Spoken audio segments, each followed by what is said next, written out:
Hello everyone, welcome to Young Traders. तर आज आपण बघणार आहोत की इंडिया आणि पाकिस्तान यांच्यामध्ये युद्ध झालं तर कशा पद्धतीने स्टॉक मार्केटवर याचे इम्पॅक्ट पडतील. तर सर्वप्रथम बघायला गेलं तर दोन्ही कंट्रीजमध्ये स्टॉक मार्केटमध्ये खूप जास्त ओलॅटिलिटी निर्माण होईल, कारण नुकसान इनडायरेक्टली बघायला गेलं तर दोन्ही कंट्रीजचं होणार आहे. यामुळे होणार काय आहे की खूप जास्त मार्केट पडणार आहे, त्यामुळे मार्केटची जी ओलॅटिलिटी आहे ती खूप जास्त होणार आहे. नंतर बघायला गेलं तर FII जे फॉरेन इन्स्टिट्यूशनल इन्व्हेस्टर आहे, तर ते बेसिकली अनसर्टन्टी जी आहे ती त्यांना नको असते, त्यामुळे ते त्यांचे स्टॉक्स मोठ्या प्रमाणात सेल करतील आणि मार्केटमध्ये खूप मोठ्या प्रमाणात गिरावट येईल, और वी कॅन से खाली पडेल मार्केट.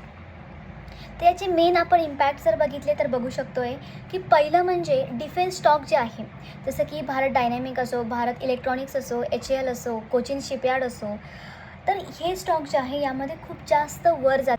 सेकंड बघायला गेलं तर ऑइलच्या प्राइजेस ज्या आहेत त्या खूप जास्त वाढ. तिसरं बघायला गेलं तर जी इंडियन करन्सी आहे कंपेरेटिव्ह US, ती खूप जास्त कमी होणार आहे. म्हणजेच काय की आपली करन्सी इंडियाची ती वीक होणार आहे कंपेअर टू US. चौथं महत्त्वाचं रिझन म्हणजे गोल्ड प्राईज. आता गोल्ड प्राईज ही खूप जास्त एक सिक्युअर इन्व्हेस्टमेंट मानली जाते, तर ह्या युद्धानंतर सगळ्यात जास्त डिमांड जी असणार आहे ती गोल्डला असणार आहे. का तुम्हाला असं वाटतं की हे युद्ध व्हावंच? तर कमेंट सेक्शनमध्ये कमेंट करून सांगा, आणि हा जो नंबर दिला आहे यामध्ये तुमचे काही क्युरीज असतील तुम्ही विचारू शकता आहे WhatsApp through. Thank you so much.